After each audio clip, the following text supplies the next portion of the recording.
బల్కంపేట ఎల్లమ్మ కళ్యాణ మహోత్సవం ఘనంగా నిర్వహించారు. ప్రభుత్వం తరపున మంత్రులు కొండా సురేఖ, పొన్నం ప్రభాకర్ అమ్మవారికి పట్టు వస్త్రాలు సమర్పించారు. అమ్మవారి కళ్యాణ వేడుకను తిలకించేందుకు బల్కంపేట ఎల్లమ్మ ఆలయానికి భక్తులు భారీగా తరలివచ్చారు. నేటి నుంచి 3 రోజుల పాటు కళ్యాణ మహోత్సవాలు ఘనంగా జరగనున్నాయి. రేపు రథోత్సవాన్ని నిర్వహించబోతున్నారు. ఉత్సవాల సందర్భంగా నగరంలో ట్రాఫిక్ ఆంక్షలు విధించారు పోలీసులు.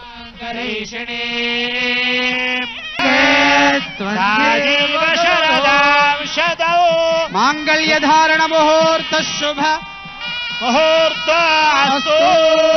सुमुहूर्त काले सूर्यादीना नवानां ग्रहाणां आनुकूल्य फल सिद्धिरस्तु।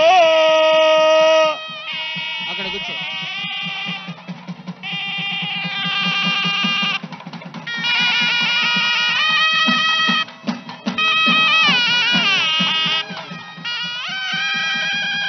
मामम प्राणेरप प्रसृपत मोत्सृपत